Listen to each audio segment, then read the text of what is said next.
Meus irmãos, essa semana eu pedi ao Éder, nosso ministro, que fizesse uma ordem de culto um pouco menor,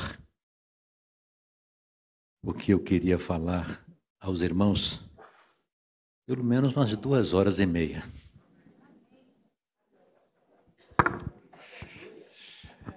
Não tanto.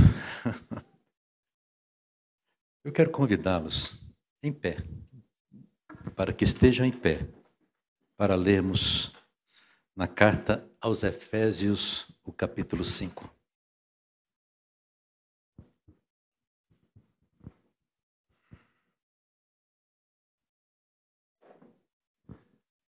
Capítulo 5 de Efésios,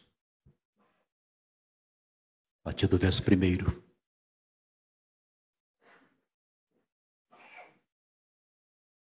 Diz assim a palavra de Deus: Sede, pois, imitadores de Deus, como filhos amados. E andai em amor, como também Cristo nos amou e se entregou a si mesmo por nós, como oferta e sacrifício a Deus em aroma suave. Mas a impudicícia e toda sorte de impurezas ou cobiça nem sequer se nomeie entre vós, como convém a santos. Nem conversação torpe, nem palavras vãs ou chocarrices, coisas essas inconvenientes. Antes, pelo contrário, ações de graças.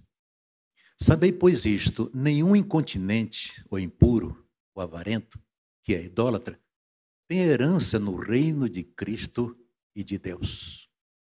Ninguém vos engane com palavras vãs, porque por essas coisas vem a ira de Deus sobre os filhos da desobediência. Portanto, não sejais participantes com eles. Pois outrora erais trevas, porém agora sois luz no Senhor. Andai como filhos da luz. Porque o fruto da luz consiste em toda bondade e justiça e verdade, provando sempre o que é agradável ao Senhor. E não sejais cúmplices nas obras infrutíferas das trevas, antes, porém, reprovai-as, porque o que eles fazem em oculto, o só referir é vergonha. Mas todas as coisas, quando reprovadas pela luz, se tornam manifestas, porque tudo que se manifesta é luz. Pelo que diz: desperta, ó tu que dormes, levanta-te dentre os mortos e Cristo te iluminará. Portanto, vede prudentemente como andais, não como nécios, e sim como sábios, remindo o tempo, porque os dias são maus. Por essa razão não vos torneis insensatos, mas procurai compreender qual a vontade do Senhor. E não vos embriagueis com vinho, no qual há dissolução, mas enchei-vos do Espírito, falando entre vós com salmos, entoando e louvando de coração ao Senhor com hinos e cânticos espirituais, dando sempre graças por tudo a nosso Deus e Pai, em nome de nosso Senhor Jesus Cristo, sujeitando-vos uns aos outros no temor de Cristo. As mulheres sejam submissas ao seu próprio marido como ao Senhor, porque o marido é o cabeça da mulher, como também Cristo é o cabeça da igreja, sendo este mesmo o Salvador do corpo. Como, porém, a igreja está sujeita a Cristo, assim também as mulheres sejam em tudo submissas ao seu marido. Maridos, amai vossa mulher, como também Cristo amou a igreja e a si mesmo se entregou por ela, para que a santificasse, tendo-a purificado por meio da lavagem de água pela palavra, para apresentar a si mesmo igreja gloriosa, sem mácula, nem ruga, nem coisa semelhante, porém santa e sem defeito. Assim também os maridos devem amar a sua mulher como o seu próprio corpo. Quem ama a esposa, a si mesmo se ama. Porque ninguém jamais odiou a própria carne, antes a alimenta e dela cuida, como também Cristo o faz com a igreja. Porque somos membros do seu corpo. Eis porque deixará o homem a seu pai e a sua mãe, e se unirá à sua mulher, e se tornarão os dois uma só carne. Grande é este mistério.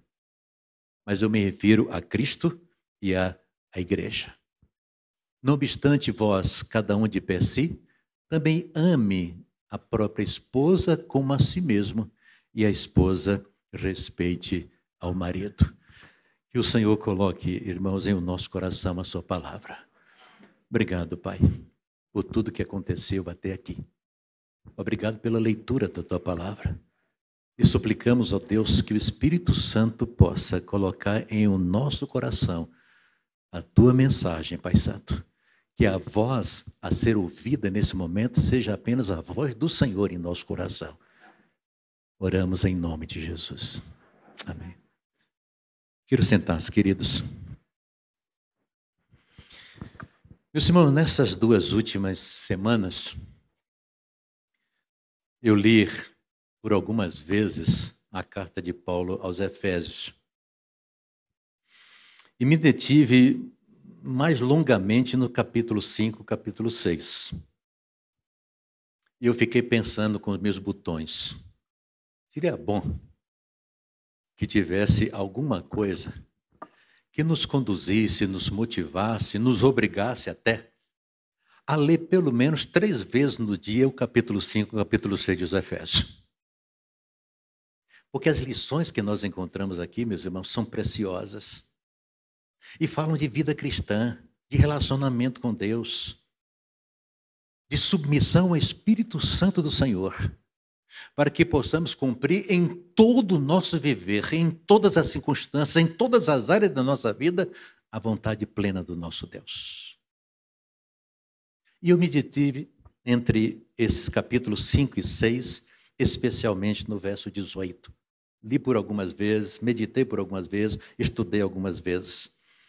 Quando o apóstolo diz, e é um imperativo, não vos embriagueis com vinho no que há dissolução, mas o quê? Enchei-vos do Espírito. O enchimento do Espírito Santo, meus irmãos, tem sido, infelizmente, mal compreendido por nós. Alguns cristãos ainda não compreenderam o que a palavra de Deus diz, que o Espírito Santo habita em nós. E alguns acham que apenas há uma necessidade de passar por uma experiência mística, extraordinária, emocional, para que se tenha o Espírito Santo em sua vida. Não. E outros equívocos têm sido cometidos. A partir da década de 60, especialmente no nosso Brasil, pelo movimento pentecostal e posteriormente neopentecostal, muitas distorções aconteceram em relação à doutrina do Espírito Santo. E talvez por isso, erroneamente nós, e aqui temos que confessar o nosso pecado, deixamos de abordar, deixamos de estudar um pouco mais sobre a pessoa do Espírito Santo e a ação do Espírito Santo em nossa vida. Pelos equívocos cometidos, pelos erros cometidos, e eu diria até mesmo pelas heresias em relação ao Espírito Santo. Mas quando abrimos a palavra de Deus, meus irmãos, estudando sobre esse assunto, nós entendemos que as Escrituras nos ensinam que o Espírito Santo vive continuamente dentro do crente a partir do momento que ele crê em Jesus Cristo como Senhor e Salvador da sua vida. A partir do momento em que ele tem em Jesus Cristo o perdão dos seus pecados, no momento em que ele tem fé, a fé salvadora. O que é a fé salvadora? A fé salvadora acontece, meus irmãos, quando uma pessoa acredita que somente Jesus Cristo pode perdoar os seus pecados. E, em consequência, responde em arrependimento e se entrega o seu coração ao Senhor. Abra sua Bíblia em Romanos, capítulo 10. Acompanhe o que está escrito a partir do verso 9. Capítulo 10 de Romanos, a partir do verso 9. Que diz assim. Vamos ler junto? Se com a tua boca confessares Jesus como Senhor, e em teu coração creres que Deus o ressuscitou dentre os mortos, porque com o coração se crê para a justiça e com a boca se faz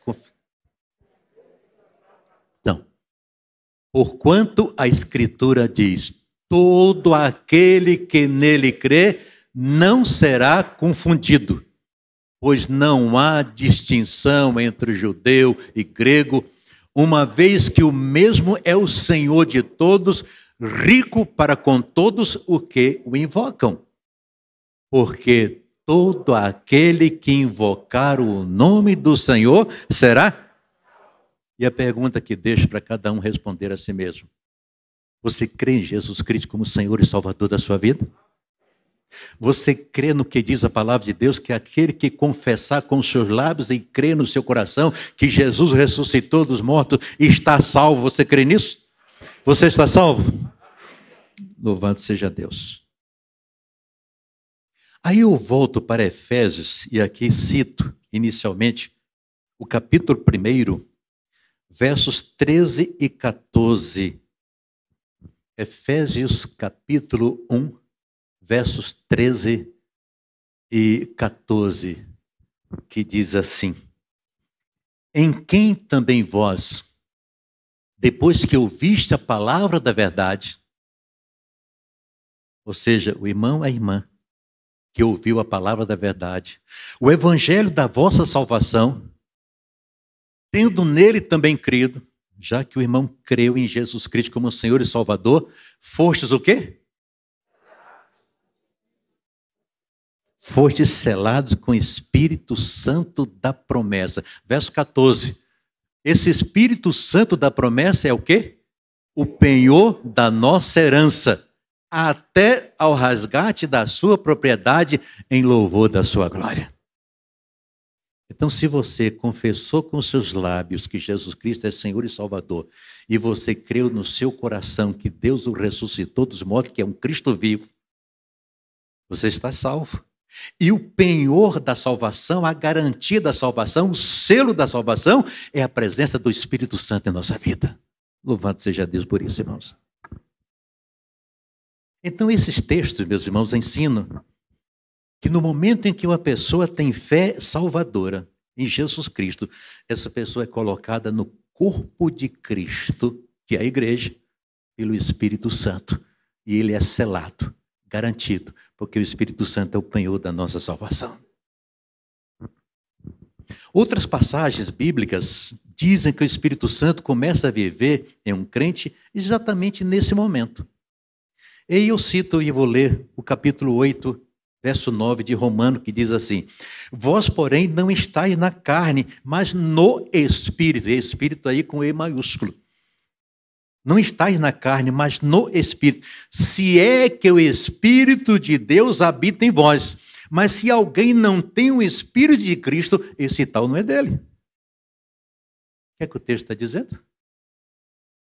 Se você confessou com seus lábios que Jesus Cristo é o Senhor, em seu coração creu no Cristo vivo, o Espírito Santo está presente na sua vida.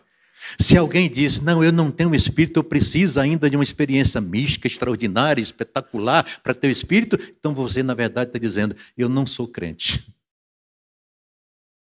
Porque o Espírito Santo é quem nos convence do pecado, da justiça e do juízo.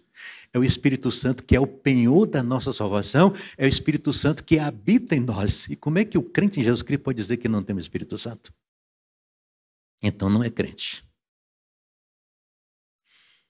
É importante, queridos, entender que embora o Espírito habite dentro de um crente, na carta aos Efésios, o apóstolo Paulo está exortando crentes na igreja de Éfeso e a nós, no tempo de hoje, a serem a sermos fortalecidos com o Espírito Santo.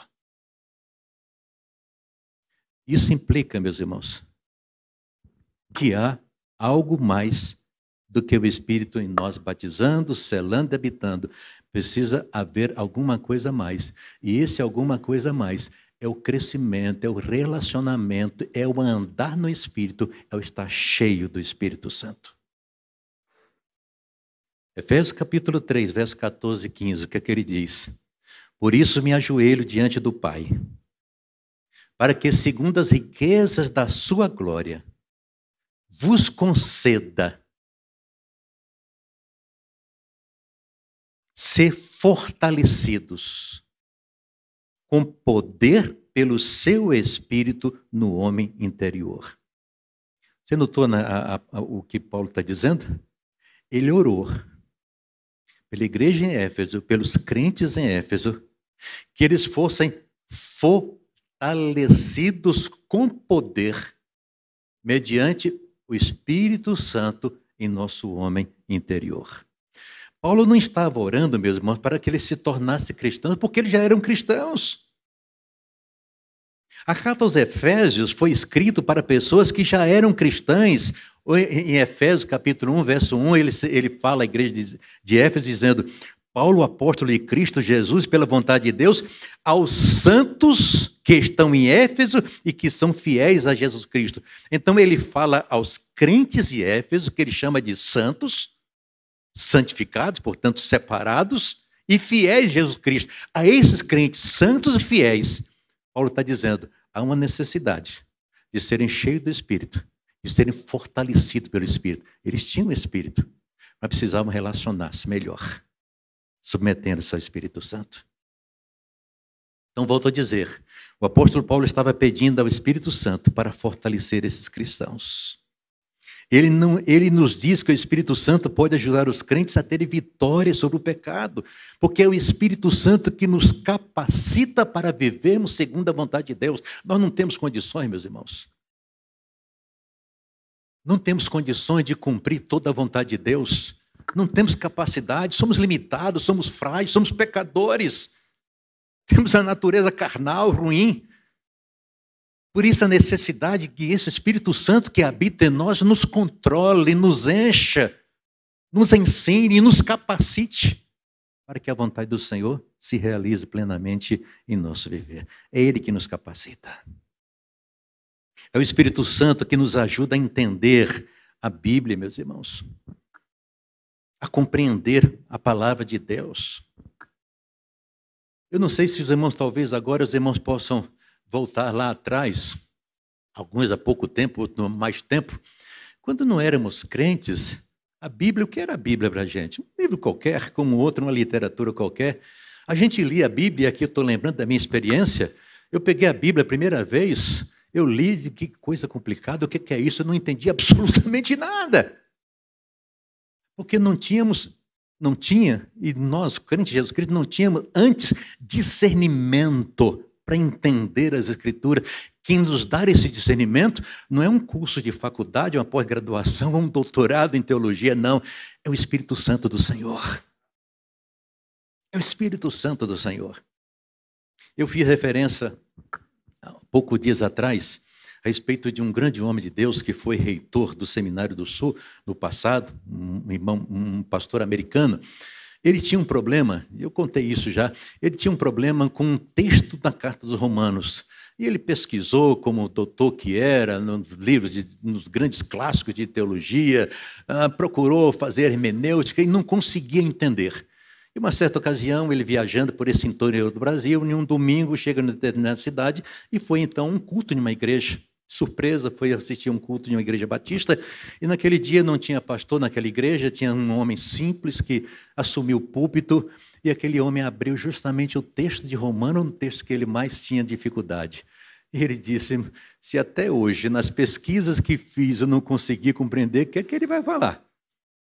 E depois, então, ele contou a experiência, que na palavra simples daquele homem, ele pôde discernir a dúvida que tinha a respeito daquele texto em Romanos. Não é um homem, não é capacidade humana, é o Espírito Santo que nos capacita a entender, a compreender, a discernir a vontade de Deus, o que Deus nos ensina através da tua palavra, a sua palavra. Como é que isso acontece? Acontece, meus irmãos, quando nós estamos andando ou quando nós estamos cheios do Espírito Santo. Me permita citar algumas passagens bíblicas que creio que irão nos ajudar a entender essa razão. Primeira delas, Gálatas capítulo 5, verso 16 a 18. Gálatas capítulo 5, versos 16 a 18. Veja o que o texto está dizendo. Digo, porém, andai no Espírito, e mais uma vez chama a atenção dos irmãos para o E maiúsculo, se referindo ao Espírito Santo. Andai no Espírito e jamais satisfareis as concupiscências da carne. Ou seja, quando nós nos andamos no Espírito Santo, nós nunca iremos cumprir os desejos da nossa carne. Por quê? Porque a carne limita contra o Espírito Santo. O nosso desejo carnal é sempre contrário ao desejo do Espírito Santo, do nosso Deus. E o Espírito, obviamente, contra a carne. Porque são opostos entre si, para que não façais o que porventura seja do vosso querer. Esse conflito que existe dentro de nós, meus irmãos, a carne querendo apenas satisfazer as vontades, a concupiscência da carne, dos olhos e do mundo, e o Espírito Santo querendo nos conduzir para cumprir a vontade de Deus. E a Bíblia diz que se somos guiados pelo Espírito, então essa lei carnal que nos impulsiona a contrariar a vontade de Deus, ela será vencida. Nós seremos vitoriosos sobre ela. Porque o Espírito irá nos conduzir, nos ensinar e nos capacitar a fazer toda a vontade de Deus. Então, aqui nesse texto, meus irmãos, nós somos ordenados por Deus a andar no Espírito. Andar no Espírito Santo é a chave, é a única chave sobre o pecado, para viver uma vida santa só através do pecado. Eu me lembro de recém-convertido, converteu-se também na nossa igreja um jovem, o Wellington, eu nunca esqueço do Wellington. O Wellington se converteu e um dia ele disse para Arlécio, olha aqui que eu vou te mostrar. Aí ele tirou a camisa, as costas dele estavam todas cheias de cicatrizes, toda marcada. Eu digo, o que é isso, Wellington? Antes da minha conversão, eu realizava penitências, sacrifício e autopunição para que Deus perdoasse os meus pecados. Então ele disse que tinha um chicote, e na ponta do chicote vários pregos, e ele ficava então batendo nas suas costas e ferindo as costas todas para uma autopunição para ter os pecados perdoados. Olha, eu creio que nós, crentes em Jesus Cristo, não fazemos isso, mas ainda há muita gente enganada a respeito disso. Para ter paz com Deus, para ter o Espírito Santo em minha vida, então começa a fazer algumas penitências, a subir em monte, a realizar promessas, a tentar barganha com Deus, para poder ter paz, para poder ter alegria, para ter vitória na sua vida, para ter perdão dos pecados. Não é assim, meus irmãos. De igual modo, não são os livros de autoajuda, ou sessões prolongadas de aconselhamento, análise. Ou então, o que está muito em moda agora no meio evangélico, eu creio nisso, é a realização de coaching, quer dizer, uma metodologia utilizada para desenvolver o potencial das pessoas. Tem muitos pastores usando o púlpito agora com coaching. Você então vai desenvolver o seu potencial. O que nós precisamos é do Espírito Santo de nosso Deus, queridos.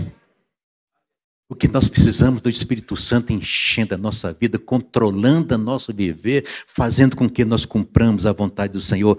A chave para viver uma vida santa, aprovada por Deus, é andar no Espírito Santo de Deus. Ele é o conselheiro maior.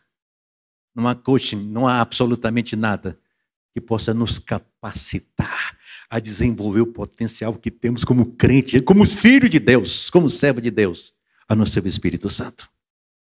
Lá em João capítulo 14, verso 26, foi o Senhor Jesus Cristo que diz a respeito do Espírito. Mas aquele Consolador, o Espírito Santo, que o Pai enviará em meu nome, esse vos ensinará todas as coisas e vos fará lembrar de tudo que vos tenho dito.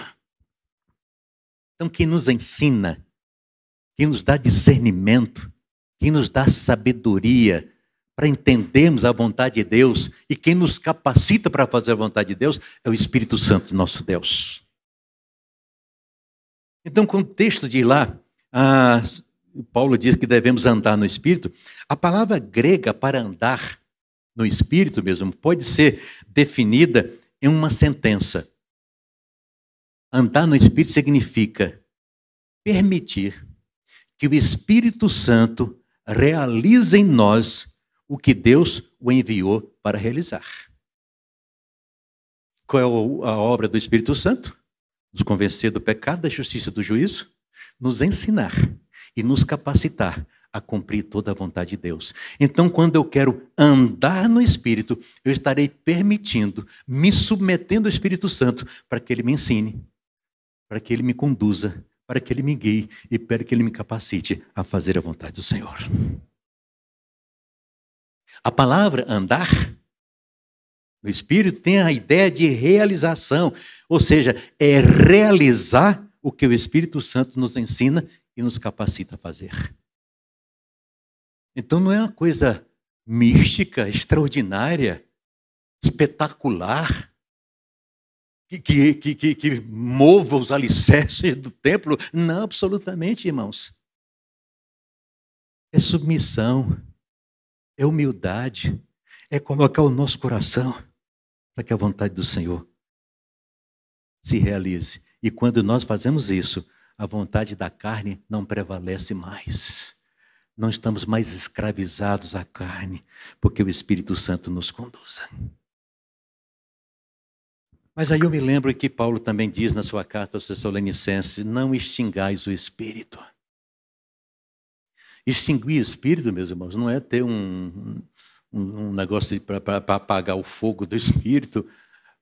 Não. Nós extinguimos o Espírito, ou seja, nós impedimos o Espírito Santo agir na nossa vida à medida em que nós vamos rejeitando, endurecendo o nosso coração, sendo submisso à sua palavra, rejeitando toda e qualquer ação dele na nossa vida. Quando nós rejeitamos, o Espírito é inteligente, meus irmãos. E Deus respeita o nosso livre-arbítrio. Então, se nós vamos resistindo, o Espírito Santo nos ensina e a gente rejeita, quer nos guiar e a gente rejeita, quer nos ensinar e a gente não quer aprender, quer nos guiar e nós queremos ser guiados pelo nosso próprio entendimento, chega um tempo que nós perdemos não o Espírito, mas a comunhão com o Espírito. Perdemos a comunhão. Aí entra aquilo que Paulo escreve posteriormente a essa mesma igreja de Éfeso. A gente perde o primeiro amor. A gente perde o entusiasmo. A gente perde a motivação. A gente perde o interesse. A gente passa a ter, então, uma vida fria, vazia, sem significado. Porque perdemos a direção, a comunhão e a presença do Espírito Santo insistindo conosco para fazer a vontade do Senhor. É por isso, meus irmãos, a necessidade de nós nos submetermos ao Espírito Santo para que a carne não prevaleça. Paulo, quando escreve aos Gálatas, no capítulo 5, verso 19 a 21, Gálatas 5, 19 a 21, fala sobre a carne. O que é que a carne faz? Quais são os desejos da carne? Paulo diz assim, a partir do verso 19. Ora, as obras da carne são conhecidas. Quais são elas?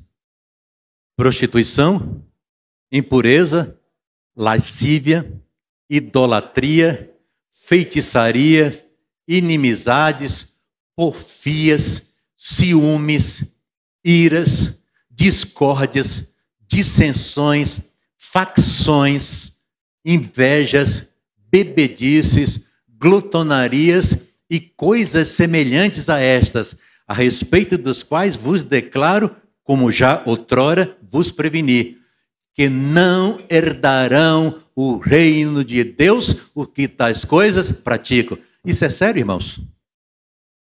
Isso é sério? Se a vida cristã que nós dizemos ter não nos transforma, ela não vale a pena ser vivida, irmãos. Não vale a pena ter dominicalmente estarmos aqui na igreja, não vale a pena participarmos de escola bíblica, não vale a pena participar de coro vida, não vale a pena participar, porque o Espírito Santo transforma, e se não há transformação, se nós continuamos praticando essas e outras coisas semelhantes a essa, diz o texto bíblico que é uma demonstração clara, inequívoca, de que não é crente, de que não é cristão, de que não tem um Espírito Santo na vida dele.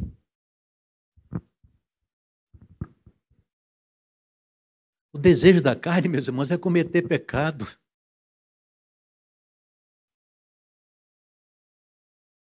O desejo da carne é contrariar a vontade de Deus. E pecado é justamente isso. É você fazer a sua vontade em detrimento à vontade de Deus. Você prefere fazer o que vai na sua cabeça, o que vai na sua telha, o que vai no seu coração, o que influencia os seus amigos, seus colegas, o que o mundo anda dizendo, as ideologias proclamadas pelo mundo, em detrimento à vontade de Deus.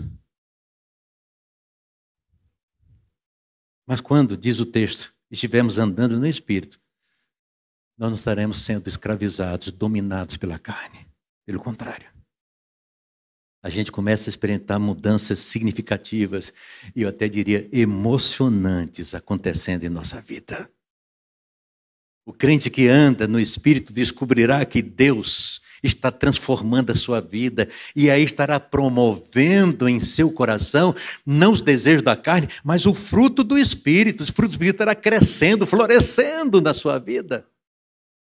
E Gálatas capítulo 22 e 23 fala agora de maneira diferente qual é o fruto do Espírito.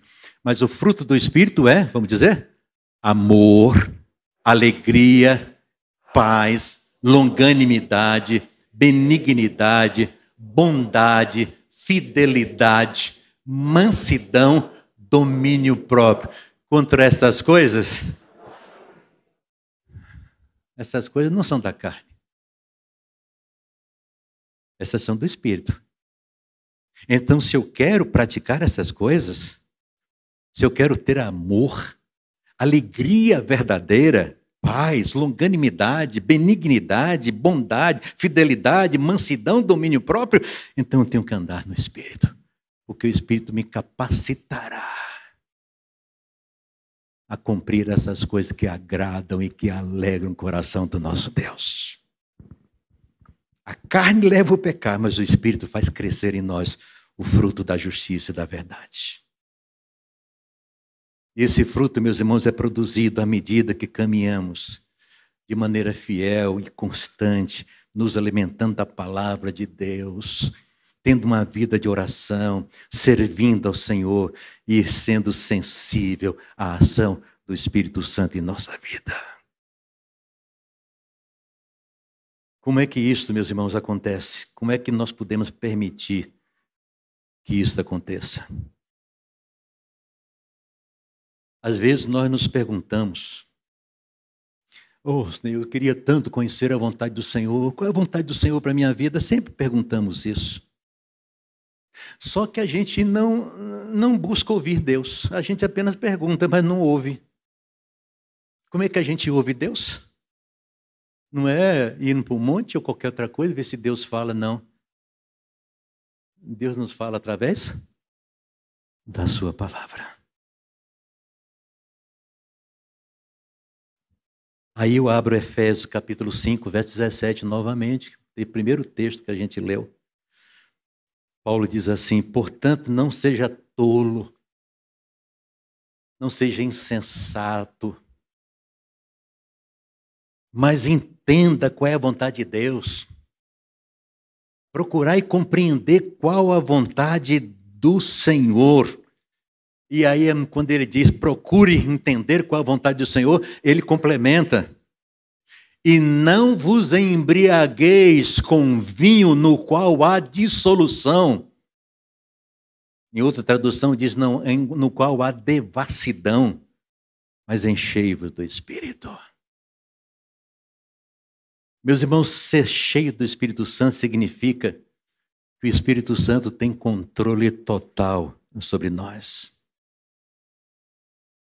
Observe novamente com cuidado o que Paulo está dizendo nesse texto. Ele nos ordena, é o imperativo, que não devemos nos embriagar com bebida alcoólica. Vinho aqui no sentido não é só o vinho, não, é bebida alcoólica. Não devemos nos embriagar com bebida alcoólica, mas sim com o Espírito Santo. E está aqui, meus irmãos, uma antítese. O que está aqui é uma antítese, está em foco. Ele está dizendo, o vinho degenera, o Espírito Santo eleva. O vinho conduz ao deboche, o Espírito Santo enobrece. O vinho nos torna bestiais, o Espírito Santo nos torna celestiais. Louvado seja Deus. Estar bêbado significa que a bebida, que o álcool assumiu o controle dos sentidos. Já viu uma pessoa bêbada? Alguns se tornam bobo alegre, né? Fazendo tanta besteira, palhaçada. Outros se tornam violentos. Alguns assumem a direção de um carro irresponsavelmente, sem controle, sai, mata pessoas, mata famílias. Alguns outros bêbados, dominados pelo álcool, destroem suas próprias famílias, além de estarem escravizados, dependentes alcoólicos. Isto ilustra o significado da palavra grega cheio. Cheio significa ser controlado, estar completo. A vontade de Deus, meus irmãos, é que sejamos cheios do Espírito Santo, controlados pelo Espírito Santo e não por bebida. Completos. Só o Espírito Santo pode fazer isso. Aí nesse texto de Efésios, capítulo 5, a partir do verso 19, quando nós permitimos que o Espírito Santo controle a nossa vida, o que vai acontecer com a gente? Nós começaremos a falar com salmos, vamos ler? Com salmos, entoando, louvando de coração o Senhor, com hinos, com cânticos espirituais, dando sempre graças por tudo a nosso Deus e Pai, em nome de nosso Senhor Jesus Cristo, sujeitando-nos uns aos outros no temor de Cristo. Louvado seja Deus, meus irmãos. O cristão que está cheio, pleno, controlado pelo Espírito Santo, está sempre com alegria no seu coração, cantando, louvando, expressando gratidão em tudo e em todas as coisas.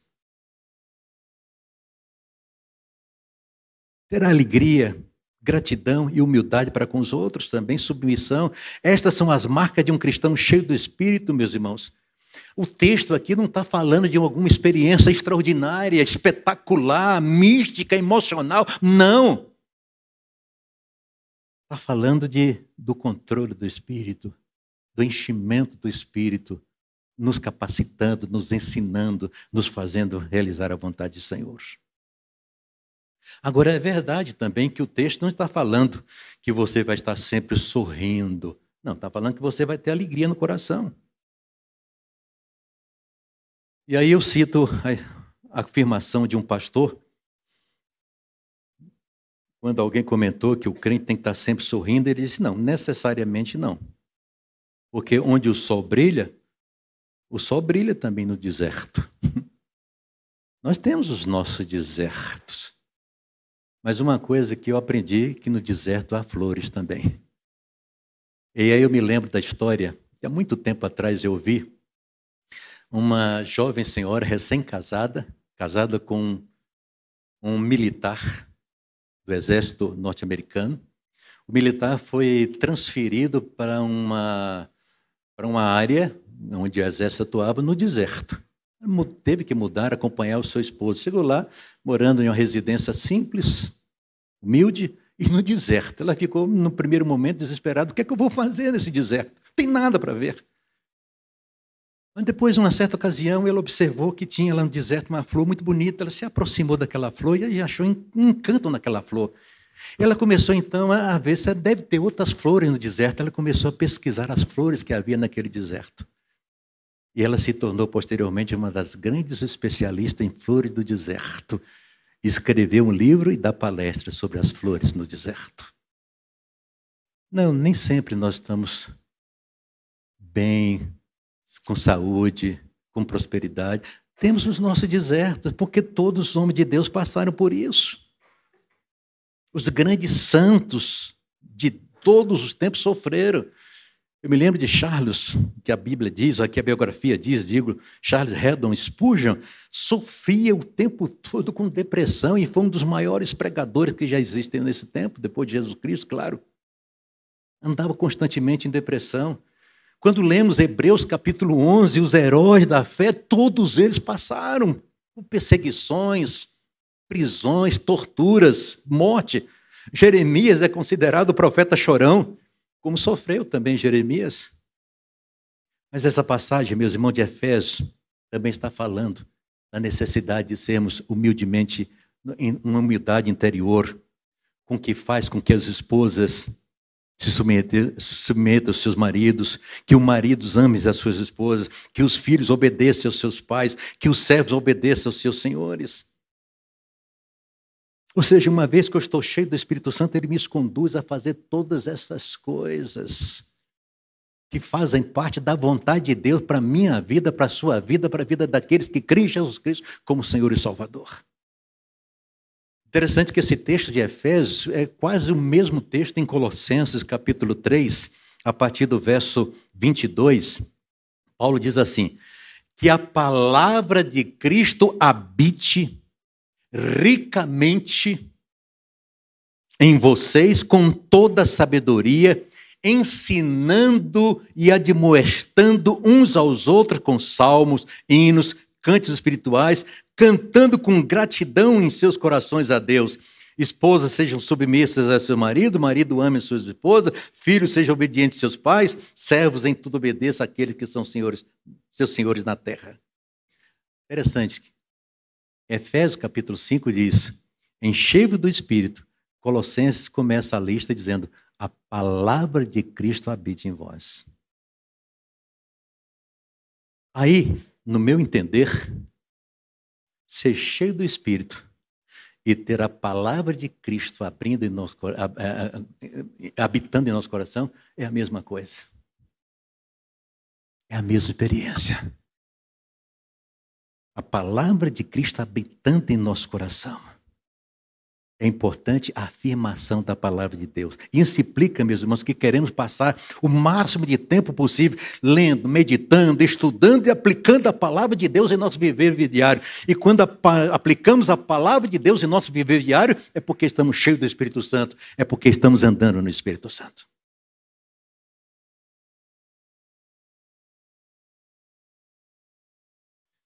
Como temos sido negligentes, meus irmãos,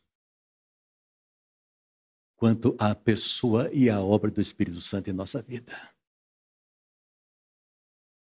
E por isso, o nosso viver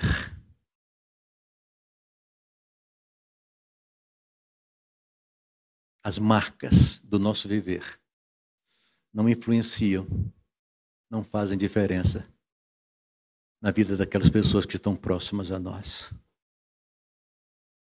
Porque no dia a dia, nas nossas condutas, nas nossas ações, nas nossas palavras, somos exatamente iguais àqueles que não têm o Espírito Santo vivendo neles. É triste isso.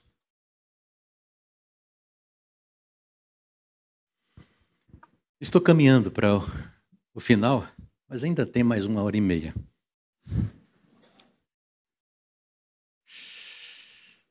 O que é ser cheio do Espírito Santo? O que é andar no Espírito Santo? O que é que significa ter a palavra de Deus habitando em nós? Em primeiro lugar, é viver com cada área de nossa vida submetido ao controle do Espírito.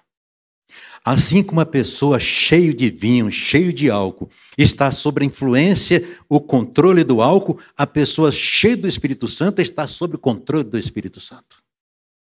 É essa antítese colocada ali por Paulo. A pessoa embriagada está controlada pelo álcool. A pessoa cheia do Espírito Santo está controlada pelo Espírito Santo. E além disso, Paulo está falando que quando nós estamos cheios do Espírito Santo, há um crescimento, há uma maturidade espiritual. Não é uma experiência momentânea, ninguém fica maduro de uma hora para outra. A não ser uma fruta, às vezes, que a gente coloca lá, né, fechado, alguma coisa assim, que rapidamente... Não, o crente não é assim. É um processo. É um crescimento. À medida que nós nos submetemos, à medida que nós permitimos que o Espírito Santo nos fale. O grande teólogo Martin Lloyd Jones afirma: esta não é experiência ocasional, este é um estado ou uma condição em que devemos viver sempre, permanentemente. Hoje eu estou cheio, amanhã não estou cheio. É um progresso, é um crescimento. É o crescimento até deixarmos de lado o leite que pertence às crianças e começarmos a ter alimento maior que nos dê maturidade, que é a palavra de Deus. Agora, não devemos ser passivos, meus irmãos, enquanto esperamos por alguma experiência, não. Pelo contrário, é algo que devemos obedecer. O tempo presente do verbo indica uma condição contínua. Enchei-vos. Na verdade, a tradução melhor seria sede enchido do Espírito Santo, porque é obra do Espírito Santo em nós. Eu não consigo, mas eu tenho que buscar, eu tenho que me submeter, eu tenho que obedecer, eu tenho que desejar. Lucas capítulo 4 descreve Jesus Cristo como cheio do Espírito Santo. Atos capítulo 6, verso 3, os apóstolos orientam a igreja primitiva a selecionar 7 homens de boa reputação, cheios do Espírito Santo e de sabedoria, para ajudar a igreja naquele momento. Um dos homens, Estevão, um dos primeiros da igreja primitiva, é descrito no capítulo 6 de Atos como um homem cheio de fé e do Espírito Santo. Mais tarde, em Atos capítulo 11, diz que Barnabé é descrito como um homem bom, cheio do Espírito Santo e de fé. E assim, meus irmãos, a frase cheio do Espírito Santo descreve uma pessoa que habitualmente vive em todas as suas áreas, controlada pelo Espírito Santo do nosso Deus.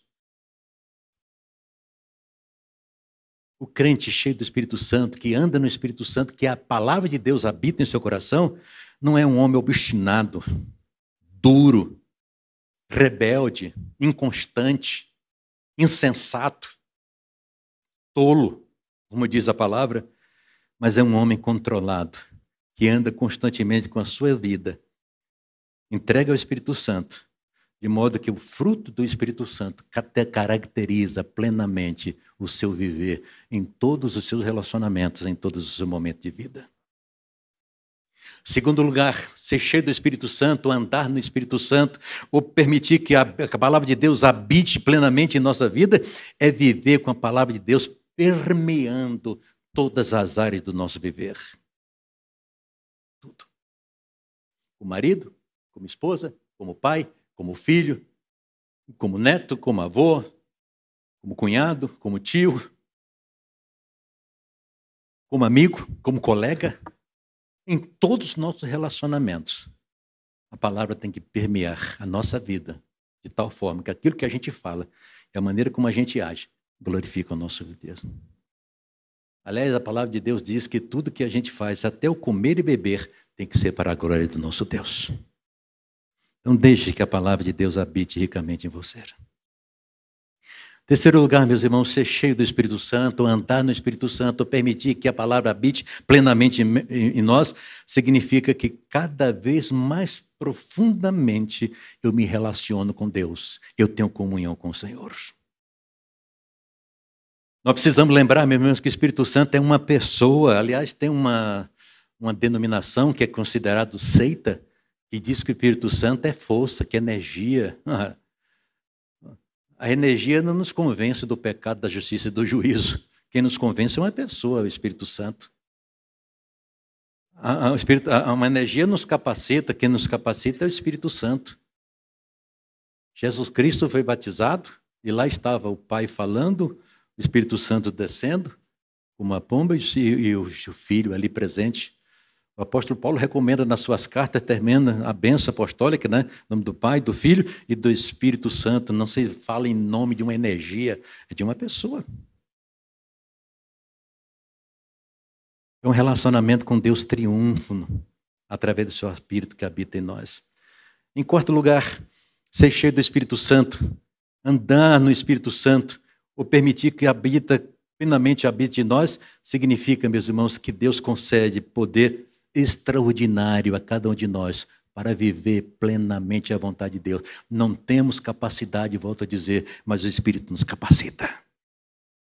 Aí eu me lembro do capítulo dos apóstolos, naquele primeiro momento que Jesus foi preso, fugiram. Ninguém esteve ali para apoiar Jesus Cristo. Depois Pedro apresenta lá, quando Jesus Cristo estava sendo agredido, torturado, e alguém diz, olha, você é um deles. Não, de maneira alguma. Depois, a segunda vez, a terceira vez, até soltando palavrões. Não conheço esse homem. E depois que se tornaram cheios do Espírito Santo, que transformação, que coragem, destemor, que ousadia, que determinação daqueles homens, daquelas mulheres que saíram pelo mundo todo anunciando o Evangelho, pregando que Jesus Cristo é vivo e Salvador e Filho de Deus. E todos, com exceção de um, foram levados à morte, mas fiéis a Jesus Cristo. Que coragem! Porque o Espírito Santo já estava habitando plenamente deles. Era a unção que eles receberam, especialmente por Antônio. Logo, pouco tempo depois, 40 dias depois, 50 dias depois, aquele Pedro covarde, mentiroso, estava lá pregando a uma multidão e 3.000 almas se converteram. Aí a gente fica perguntando, meus irmãos, por que as pessoas ao nosso lado, que vivem conosco, a mesma casa, não se convertem? E por que nós temos vergonha de pregar o Evangelho? Constrangimento. Somos capazes de seguir uma multidão com um cartaz, apoiando um político, rejeitando o outro, e não somos capazes de ir à praça pública, ou a abordar alguém em uma calçada, ou no trabalho nosso, ou em qualquer lugar, compartilhando o Evangelho de nosso Jesus Cristo, que é o poder de Deus para a salvação de todo aquele que nele crê. O apóstolo Paulo, perseguidor da igreja, o Saulo de Tarso, e quando encontrou-se com Jesus Cristo e depois cheio do Espírito Santo, que homem extraordinário. Os apóstolos revolucionaram o mundo, Paulo revolucionou o mundo. Andar no Espírito, ser cheio do Espírito e habitar a palavra de Deus habitando completamente em nós. Eu concluo então dizendo, irmãos, eu acho que cada crente, eu e você, deveríamos desejar ardentemente essa verdade em nossa vida. Deveríamos desejar com tanta intensidade que essa vontade tome conta da nossa vida, do nosso coração. Não é uma experiência de um culto em determinados momentos, não. É o desejo. Eu quero a vontade de Deus para a minha vida, porque eu entendo, eu não apenas falo, mas eu entendo que a palavra de Deus, que a vontade de Deus é boa, agradável e perfeita. Se ela é boa, agradável e perfeita, e eu quero. O crente deve querer. Mas para experimentar essa vontade boa, agradável e perfeita, nós temos que andar no Espírito. Precisamos estar cheios do Espírito. Precisamos permitir que a palavra de Deus habite perfeitamente em nós. Certa ocasião eu citei aqui desse púlpito e eu volto a citar novamente essa palavra.